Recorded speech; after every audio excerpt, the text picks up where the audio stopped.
40 लोग भी ईमान वाले होंगे तो तुम तब भी तबाह करोगे? तो रब कहता है कि नहीं, 40 लोग होंगे ईमान वाले तो मैं छोड़ दूंगा।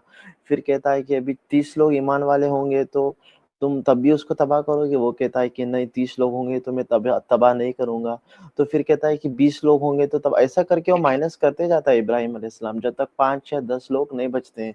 तो ऐसे ही जो है वो मिराज का किस्सा है, जो 50 में की जो नमाज है ना, ये माइनस हो कि जो 5 हो गई, वो इसे ही मेरे को शायद तक और थोड़ा सा कॉपी किया गया हुआ है। ठीक है, चले हम अखैर आगे बढ़ाते हैं अपनी बात को। तो ये बात कहीं भी लिखी हो वो लॉजिकली होगी। अब ये हदीस के ऊपर आप ध्यान दीजिए। जब अल्लाह कायनात को बना रहा था, देखिए कुरान के अंदर अल्लाह दावा करता है कि उसने 6 दिन में कायनात बनाई। और जब वो गिनती कराता है सूरह फुस्सिलत में तो दिन हो जाते हैं 8। अब ये आपके सामने एक हदीस है रियादत सालिहीन की। इसमें नबी साहब जो है वो बता रहे हैं, अबू हुरैरा की रिवायत है कि अल्लाह ने किस दिन क्या क्या बनाया। अब देखे, उस टाइम पे सूरज नहीं था जिस वक्त अल्लाह ने बनाना शुरू किया अर्थ को और आसमान को, वो बनाने के बाद बनाया। लेकिन फिर भी बाकायदा दिन गिन रहा है अल्लाह। अबू हुरैरा कहते हैं, द मैसेंजर ऑफ अल्लाह सल्लल्लाहु अलैहि वसल्लम took hold of my hand and said, अल्लाह के रसूल ने मेरा हाथ पकड़ा और हाथ पकड़ करके कहा, यार अबू हुरैरा, आप कोई खूबसूरत लड़की थोड़ा ना थी जिसका रसूल अल्लाह हाथ पकड़ के उसको प्रपोज कर रहे हैं। है मेरी जोहरा जबी, तुझे मालूम नहीं कि हकीकत है यही, नहीं। क्या कहूँ यहाँ, मेरे खुदा ने बनाया है कब क्या किस तरह, है मेरी अबू हुरैरी, तुझे मालूम नहीं। अल्हम्दुलिल्लाह। तो उसका हाथ पकड़ते हैं और हाथ पकड़ के कहते हैं, Allah the exalted and the glorious created the earth on Saturday. अल्लाह ने जमीन बनाई शनिवार के दिन। अच्छा, मैं दिन दिन पढ़ूंगा यहां पर और आप में से किसी एक को गिनती करनी है। जैसे मैंने पढ़ा कि सैटरडे आपने गिनना है एक। ठीक हो गया जी? कौन करेगा इस काम को? कौन करेगा एक्टिव रह करके? नामजे भाई आप करोगे, यूनुस भाई आप करोगे, इस्लाम भाई आप करोगे, कौन करेगा? क्या करना होगा? मैं चलिए यहां से दिन बोलिए चलो। पढ़ूंगा। जी जी जी। ये मैं दिन पढ़ूंगा, जैसे मैंने पढ़ा दिन। आपने पहला दिन पढ़ने पर एक और दूसरा दिन पढ़ने पर दो, तीसरा दिन पढ़ने पर तीन, तीन काउंट करना है जी। हाँ हाँ। चले शुरू करते हैं। नामजे भाई आप कर रहे हो, इस्लाम भाई आप कर रहे हो, कौन कर रहा है? इस्लाम भाई आप ही नाम करो। से कर लेते हैं, मेरे इंटरनेट दिक्कत भी आ रही है। चलो चलो हाँ, उनका ठीक है, मैं इंटरनेट ही दिक्कत करता हो हूँ रहा फिर। है। नहीं कोई बात नहीं, आपका इंटरनेट दिक्कत हो रहा है, थोड़ा सा बीच में चला जाता है इस्लाम भाई। अभी मैं इंतजार करता रहूं तो नामजे ही आप कर लो। चलो जी। जी। द मैसेंजर ऑफ अल्लाह सल्लल्लाहु अलैहि वसल्लम took hold of my hand and said, Allah the exalted and the glorious created the earth on Saturday। एक, नामजे भाई एक। हम्म। The mountains on Sunday। 2, Okay। The trees on Monday। 3, The thing enlightening on Tuesday। 4, Light on Wednesday। 5, He spread out animals of all kinds on Thursday 6, and created Adam in the afternoon on Friday. 7, And it was the last hour of Friday between the afternoon and the light। almost 8। तो भैया कुरान के मुताबिक 6 दिन में जमीन और आसमान और जो कुछ उसमें है वो सब बनाया। 7वें दिन आदम को बनाया है। ठीक है जी, 7वें दिन आदम को बनाया। अब मैं ये पूछना चाहता हूं, इसके अंदर अल्लाह ने इसका किधर बनाया भाई?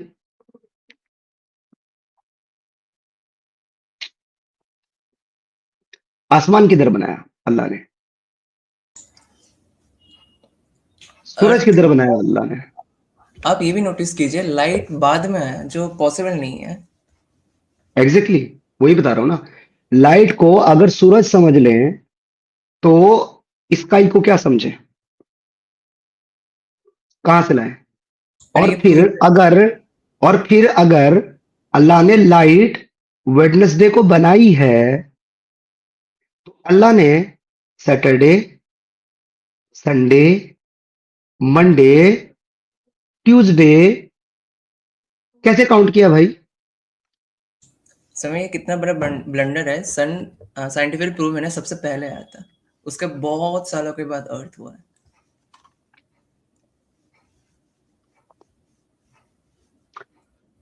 तो अकॉर्डिंग टू कुरान और अकॉर्डिंग टू दिस हदीस भी अल्लाह ने यूनिवर्स, सूरज, चांद ये सब जमीन बनाने के बाद बनाए हैं। ठीक है दोस्तों, ये सब जमीन बनाने के बाद अल्लाह ने बनाए हैं। Okay, let's move back to the topic now again. अल्लाह ने चैप्टर नंबर 41 की वर्ड्स नंबर 9 से 12 तक ये पूरा सिस्टम बताया है। आप कह दीजिए कि क्या तुम इस अल्लाह का इनकार करते हो और तुम उसके शरीक मुकर्रर करते हो जिसने 2 दिन में जमीन पैदा कर दी। सारे जहानों को परवरदिगार वही है, 2 दिन जमीन पैदा कर दी और इसने जमीन में इसके ऊपर पहाड़ गाड़ दिए। आज दुनिया का बेवकूफ से बेवकूफ इंसान जिसको साइंस का कुछ नहीं पता और वो थोड़े दिन स्कूल में जाए, वो भी जानता है कि पहाड़ जो है वो जमीन की सरफेस से ही वजूद में आए हैं, वो अलग से गाड़े नहीं गए हैं उसमें। और अगर कोई चीज गाड़ी जाती है कहीं पर, इस सपोज पर कोई भी किसी कील, बताया था ना। हम्म लेकिन कुरान जो है पहाड़ों को जनाब मैखे कहता है, कीले कहता है। मैंने दिखाई थी अभी थोड़ी देर पहले एक आयत कि उनको कील कहता है माउंटेन को। 16 की 15 और सॉरी 78 की 7 में उसको कीले कहता है।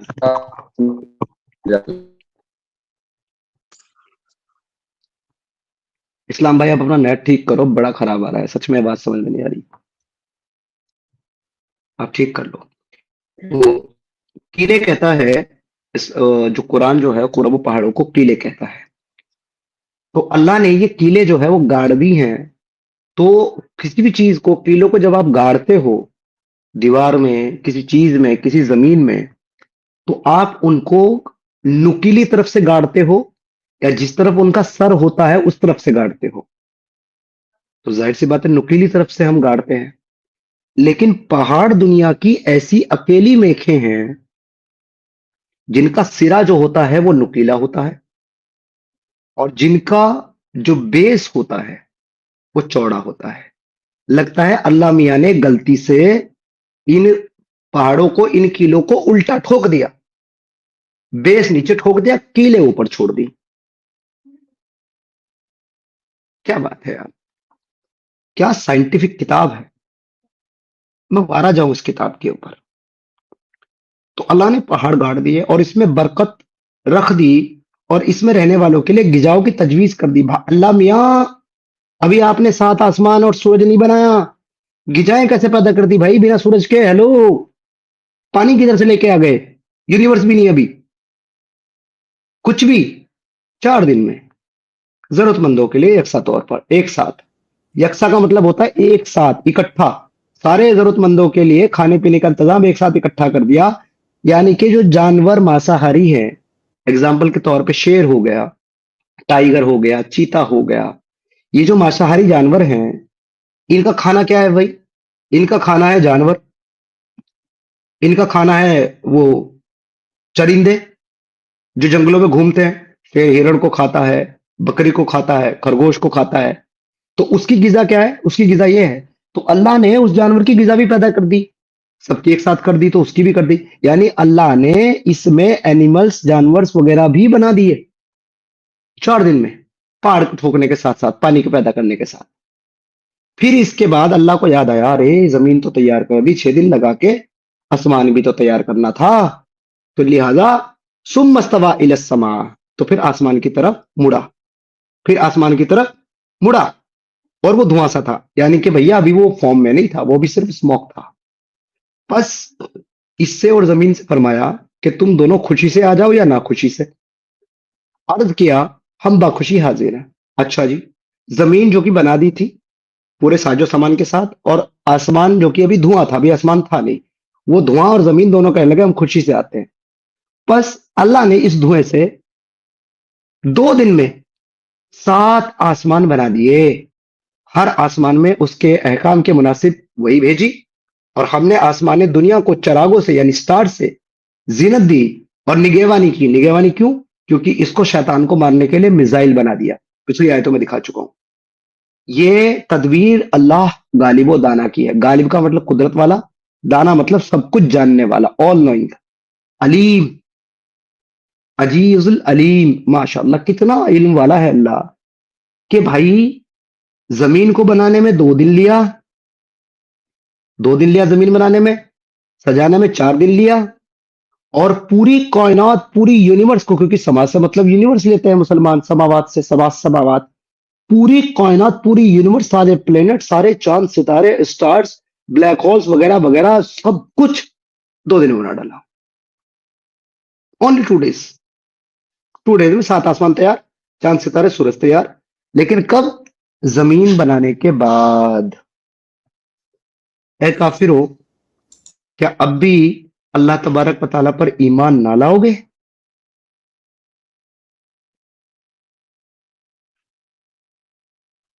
नाम भाई, कलमा पढ़ोगे कि नहीं पढ़ोगे?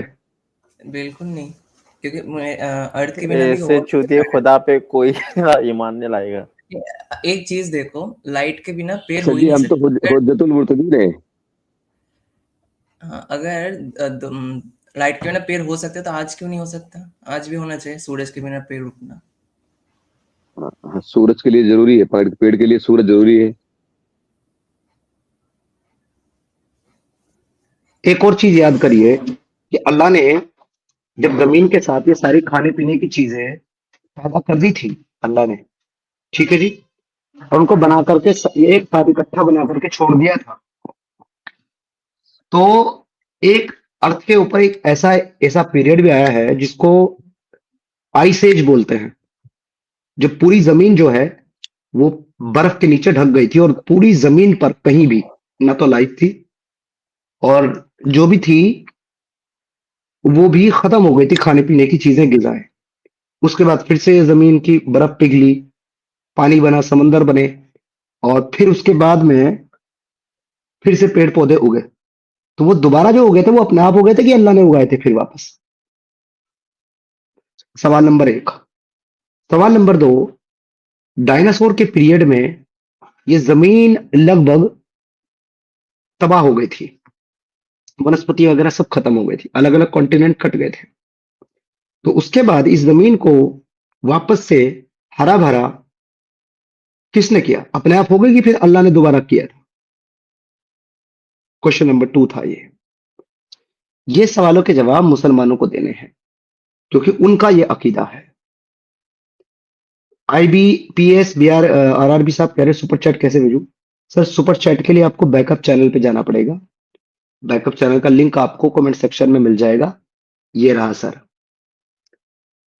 यहां पर आप जाओगे इस बैकअप चैनल पे, वहां पर सुपर चैट का ऑप्शन है, और यही स्ट्रीम बैकअप चैनल पे साथ साथ चल रही है। समीर भाई, कुरान पहला बुक है जो अल्लाह ने भेजा है? मतलब इसके पहले जो हमें नबी थे उनके पास तो कोई कुरान जैसा कोई बुक था नहीं ना तब के टाइम। हाँ, तो वो नबी अल्लाह के भेजे हुए भी तो नहीं थे ना।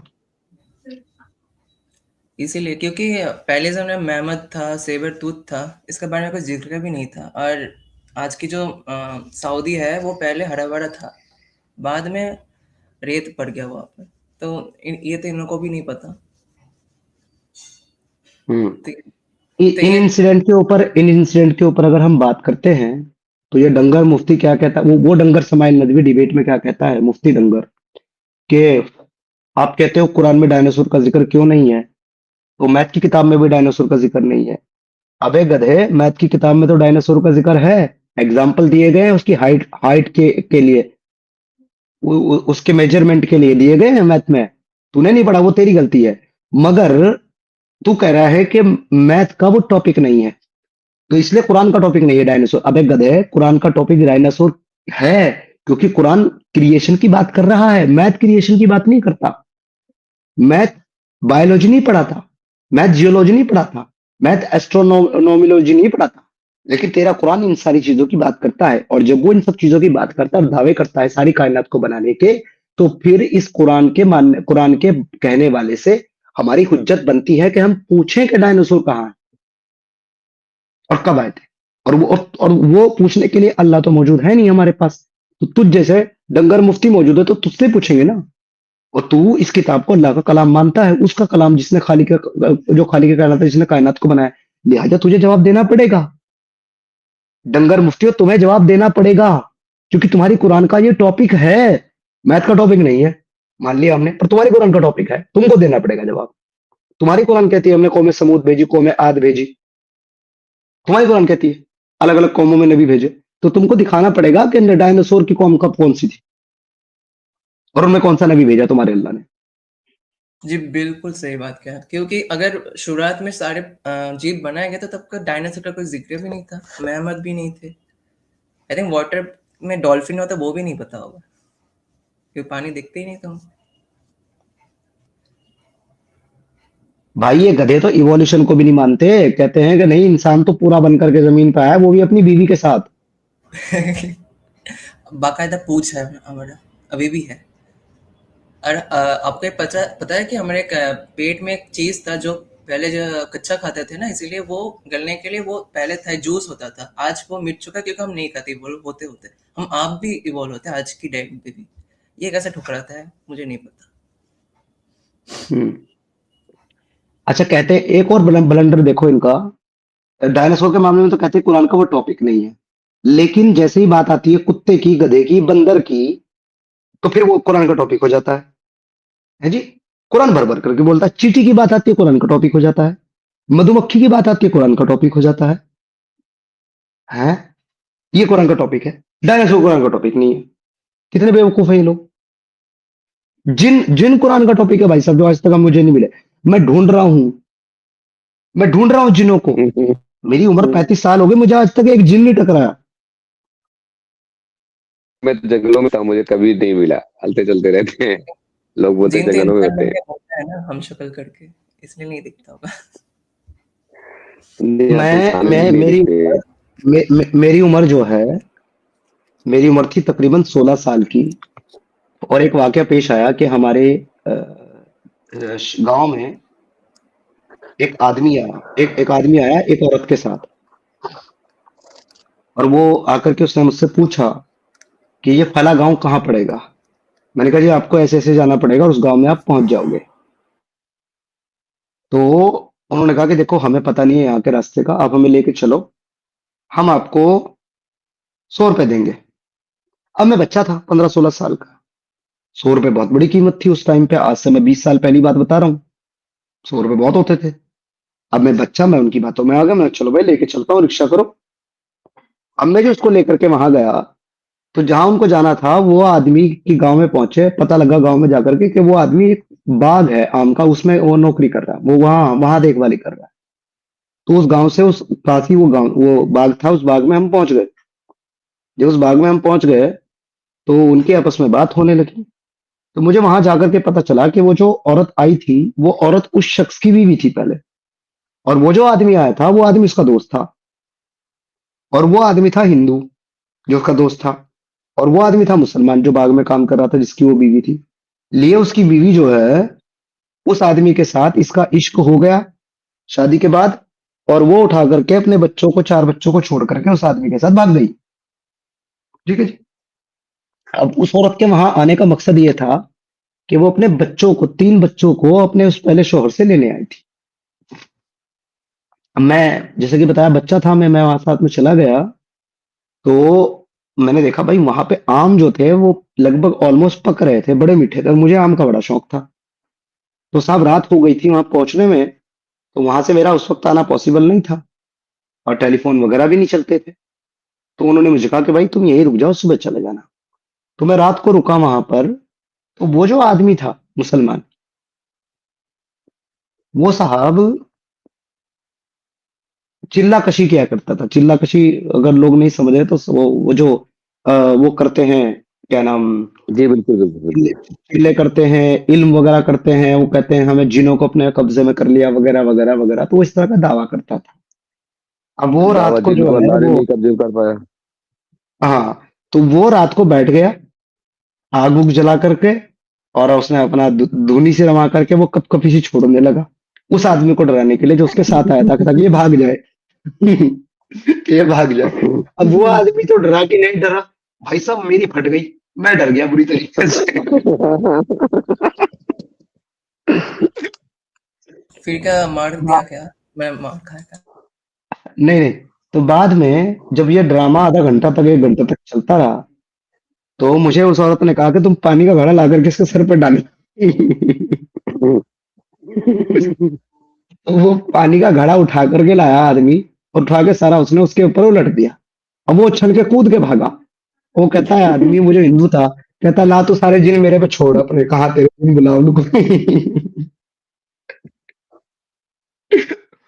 तो वो मेरी जिंदगी का ऐसा पहला इंसिडेंट था जहां मुझे पता चला कि भाई जिन जैसी कोई चीज होती है। तो मैं असल में तब से ही तलाश में हूँ जिनों की, मुझे साला एक भी नहीं मिला आज तक। मिलेगा भी नहीं। एक नहीं मिला साहब। नहीं, इनकी नजर में तो हम वो ही जिन्नात हैं। हाँ, लेकिन वो टॉपिक है देखिए कुरान का। इब्लीस कुरान का टॉपिक है जिसको आज तक किसी ने नहीं नहीं, देखा। इनकी नजर में जिन्नात हम ही है ना, क्योंकि हमें शैतान कहते हैं। समय में जी। बहुत लोग कहते हैं कि इंसान मरने के बाद भी जिन हो जाता है, वो कमजोर जिन हो जाता है। ये भी बहुत लोग कहते हैं।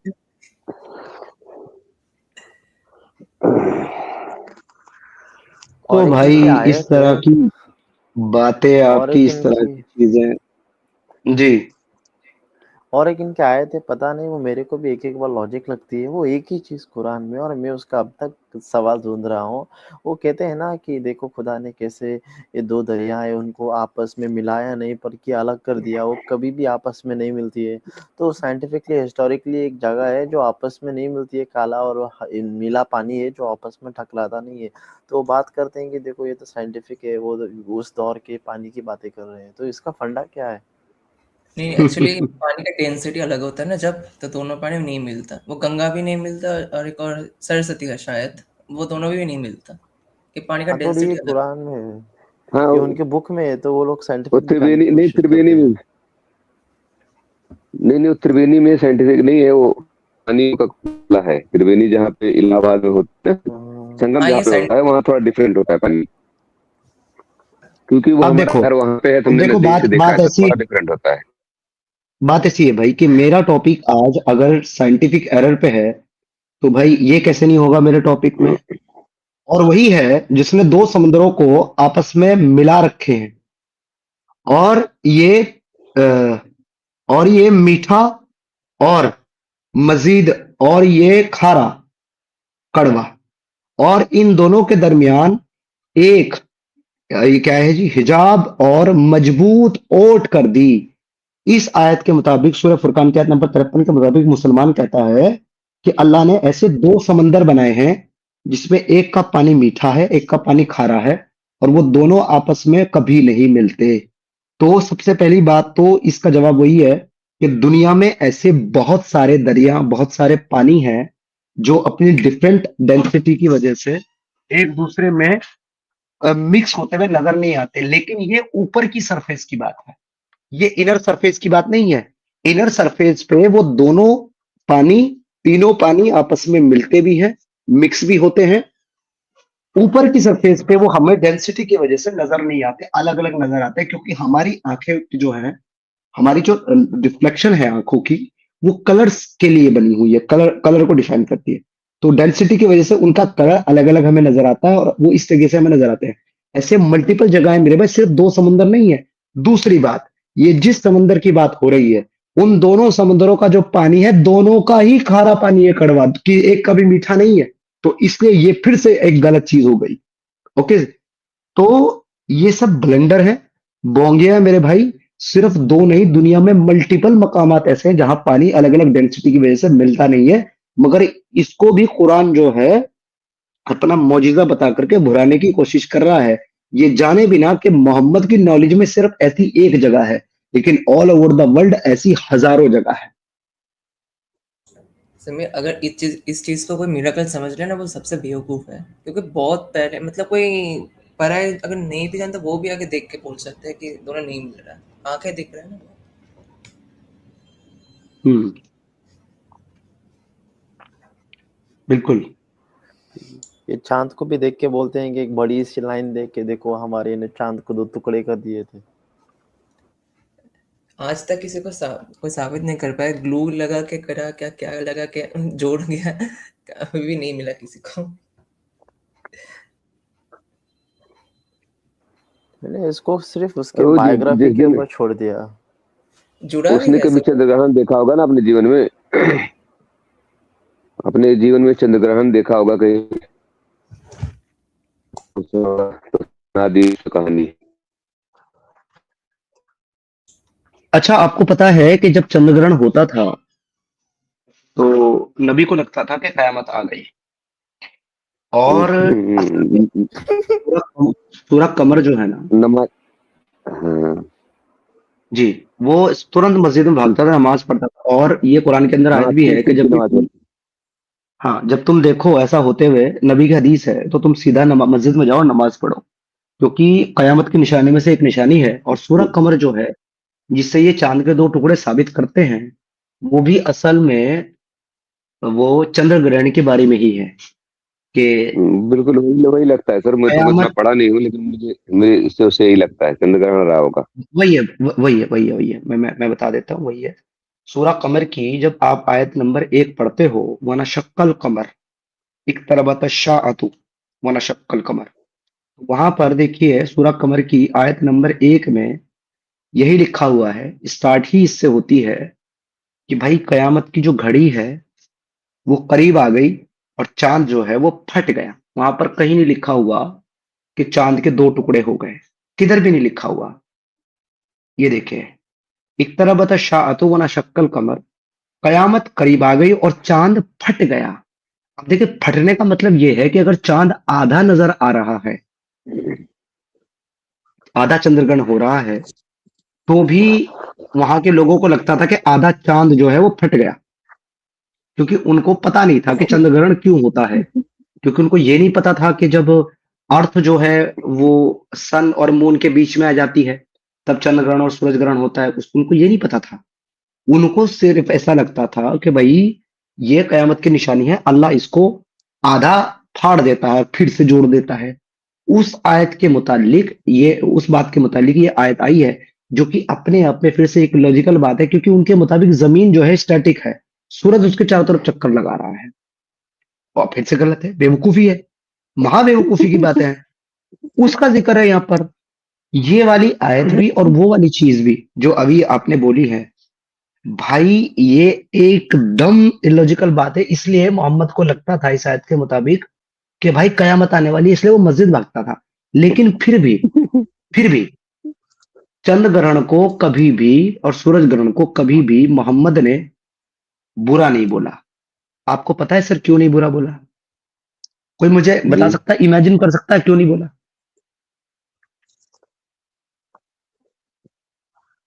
Sir, no idea. नो। चंद्र ग्रहण को जो अरब के लोग थे, जो इजिप्शियन लोग थे, वो चंद्र ग्रहण को बुरा मानते थे, और जो राष्ट्रीय लोग, क्योंकि वो चांद की पूजा करते थे। और उनका मानना यह था कि जब चंद्रमा नाराज होता है तो वो ग्रहण लगता है उसके ऊपर। तो वो क्या करते थे, इबादतें करते थे, उस टाइम चांद की पूजा करते थे, उसको मनाते थे, चढ़ावे चढ़ाते थे, फेस्टिवल मनाते थे। और इसीलिए मोहम्मद जो है सीधा मस्जिद में भागता था जब चंद्र ग्रहण होता था, उन्हीं की कॉपी करते हुए। मगर वो इबादत करते थे चांद की, मोहम्मद इबादत करता था अल्लाह की, कह करके कि अल्लाह ने चांद को बनाया और उसी ने फाड़ दिया है। तो फिर भी उसने इसको बुरा इसलिए नहीं बोला क्योंकि वो लोग ऑलरेडी इसको बुरा मानते थे, और मोहम्मद का कहना यह था कि उनके अकीदे को फॉलो करो, बस थोड़ा सा बदल कर, हज करो बदल हाँ, कर, बदल कर सर। रोजा रखो बदल सर मैं कर, 1 मिनट नमाज आपका पढ़ो बदल कर। आपको डिस्टर्ब करता हूँ।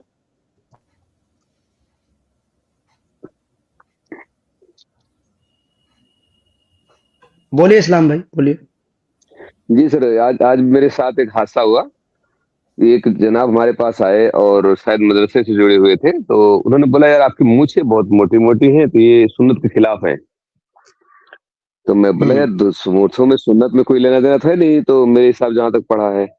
बोले कहाँ तक आप पढ़े? मैं बोला मैंने तोरा में पढ़ा है कि और कुछ ज्यूस के जरिए मैं जानता हूँ कि ये सिर्फ यहूदियों में और मुसलमानों में फर्क करने के लिए मुझसे रखी जाती थी। मैंने जब कुछ सवाल किया ना तो एकदम से चुप हो गए वो, एकदम चुप। उनको ऐसा लगा होगा कुछ कि शायद ये मसला खराब हो जाएगा, तो चुप हो गए। तो उसमें मैंने जी उनको समझाया कि हम कहे देखो, वहां पे उन्होंने बोला है कि भाई वो 10 रोजा रखते तो आप 11 रखो, मतलब उनसे डिफरेंट करो, मतलब एक दुश्मनी पैदा करते थे हर चीज में। जी जैसे जी, हमारे यहाँ आज भी बिल्कुल आपने बताते सही हैं कही। कि हिंदू जो है अगर लेकिन आपको पता है सर, सुनिए सुनिए ना सर, लेकिन आपको पता है कि वो लोग ऑलरेडी चंद्रग्रहण को बुरा मानते थे, इसलिए मोहम्मद ने उसको बुरा नहीं माना। कारण उसका पता है क्या था सर? देखो उसका कारण ये था, आज मैं आपको एक चीज दिखाता हूँ क्यों उसने बुरा नहीं माना सर। उसका कारण था सही बुखारी की हदीस नंबर 1043, जो कहती है नरेटेड अल मुगिरा बिन शोबा, मुगिरा बिन शोबा से रिवायत है, the sun eclipse in the lifetime of Allah messenger, चंद्र वो सूरज ग्रहण हुआ अल्लाह के नबी के जमाने में, on the day when he son Ibrahim dead, जब उसका बेटा इब्राहिम मर गया। So the people said that the sun had eclipse because of the death of Ibrahim, Ibrahim के मरने की वजह से सूरज ग्रहण हो गया है। तो अगर अब ये मुसलते क्या कहते हैं इस हदीस को लेकर के कि देखो हमारे रसूलुल्लाह झूठ नहीं बोलते थे, वरना कह देते थे ना कि हाँ भाई इब्राहिम के मरने के गम में सूरज को ग्रहण लग गया। अबे नहीं कह सकते थे। अगर ऐसा कहते तो यहूदी कहते कि देखो ये कितना बुरा शैतान था जो मरा है कि इसकी वजह से सूरज ग्रहण हो गया। इसलिए मोहम्मद को मजबूरी में कहना पड़ा।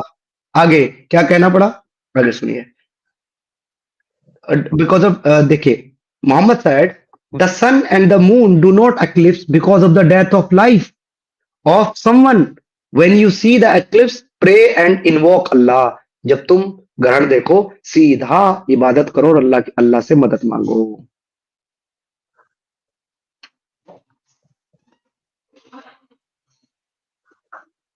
इसलिए नहीं बोला था।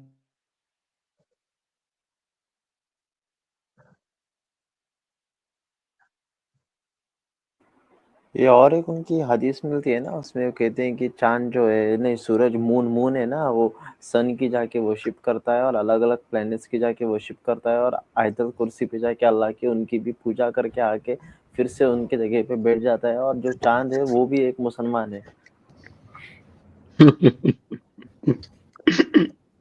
आई थिंक समीर भाई कहना चाहते हैं कि मोहम्मद कभी भी बुरा नहीं मानता, क्योंकि अगर कोई इंसान मर जाता है और उसके बाद अगर ग्रहण लग जाता है, ये तब के टाइम के लिए बुरा चीज होता था, शैतान या गलत मानते थे लोगों को।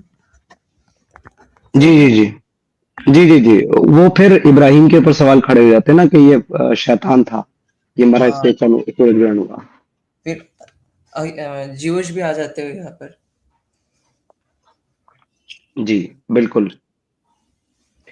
अब हम चलते हैं जी उस आयत की तरफ जो मोहम्मद साहब के ऊपर सबसे पहले नाजिल हुई है।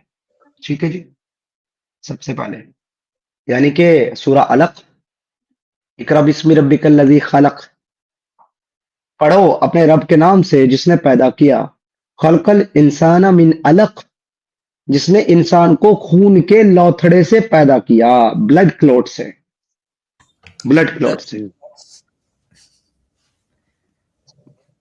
दुनिया का कोई भी मेडिकल डॉक्टर, रिसर्चर अगर इस बात को प्रूव कर दे कि इंसान के बनने की स्टेज में कभी भी वो ब्लड क्लॉट की शक्ल में होता है, ये ब्लड क्लॉट से पैदा होता जो है। सिर्फ क्लॉट हो जाएगा, तो क्लॉट हो जाना तो उसकी बर्बादी की निशानी है। किसी चीज की क्लॉट हो गया तो, खून जम गया तो। जी जी, लेकिन क्लॉट अल्लाह तो जो मेरे है हिसाब वो से जमे हुए खून को कहते हैं ना। इंसान को, हाँ बिल्कुल सर, जमे हुए खून को कहते हैं, लेकिन अल्लाह उस ब्लड क्लॉट से इंसान को पैदा करने का दावा कर रहा है। This is science of Quran. ये क्यों है पता है? क्योंकि 1000 सालों पहले उन्होंने हाथ काट जाता था, उन्हें ब्लड नहीं देखा जाता था, अंदर लंग्स भी होता है या कुछ भी होता है, तब हड्डी भी होता है, शायद उन लोगों को पता नहीं होगा कि वो दफना देते थे ना, कभी उनको पता नहीं चलता कि पता था, हड्डी वड्डी का सब पता था, हड्डी का जिक्र भी है कुरान में, ये इसलिए नहीं है नामजा बट भाई, इसलिए हड्डी नहीं का है। यूज नहीं पता ना, क्योंकि ब्लड तो होता है। अरे सर मैं बता रहा हूँ ना आपको ये क्यों होता है। जो विमन थी उस टाइम पे, महिला जो प्रेग्नेंट होती थी, आज भी महिलाओं को जब मिसकैरेज होता है तो उनको ब्लीडिंग के साथ साथ ब्लड क्लॉट्स की भी कभी कभी जो है ना शक्ल में ब्लीडिंग होती है। खून के हाँ हाँ, जो उनका उनका ब्लड। धक्के होते हैं, जी हाँ, वो निकलते जी हैं। तो उस जमाने में जब महिलाओं को किसी को मिसकैरेज हुआ होगा तो उसके ब्लड क्लॉट्स लोगों ने देखे होंगे। तो लोगों को ये लगा होगा कि भाई बच्चा बीच में खत्म हो गया, यानी कि अब ये ब्लड क्लॉट ही बना था, इससे बच्चा बन नहीं पाया, पहले गिर गया। तो मोहम्मद ने उसी से ये समझ लिया कि इंसान के बनने की जो प्रोसेस है उसमें एक स्टेज के ऊपर वो ब्लड क्लॉट होता है, इसलिए उठा के ये बोंगी मार दी अल्लाह के नाम से। जी जी जी, बिल्कुल सत्य वचन। जबकि उसको ये पता ही नहीं था कि वो मिसकैरेज हुआ है, इसीलिए वो ब्लड क्लॉट बना है। ब्लड क्लॉट बना है इसीलिए मिसकैरेज हुआ। अगर ब्लड क्लॉट नहीं बनता तो पूरा ह्यूमन फॉर्म हो जाता वूम में। हाँ, जैसे सीमेंट को बोलते गंदे पानी का कतरा, बोलते गंदे के पानी के कतरे से। नहीं सर, उछलते हुए पानी से पैदा हुआ कि नहीं, ना जो जो बैकबोन से निकलता है। हाँ, कहीं कहीं ये जो आलिम लोग जो इस्लाम के आलिम बोलते हैं ना, जब बयान करते तो बोलते हैं, गंदे पानी के कतरे कतरे से पैदा हुआ इंसान कितना घमंडी है। हाँ, वो नापाक बताया गया ना स्पर्म को, हाँ हाँ, नजस बताया नापाक गया। पानी के कतरे। जी। नबी तो तो सूअर के साहब पानी से हुआ ये है। ये है साहब अल्लाह की नॉलेज। और वो जो आप बता रहे हैं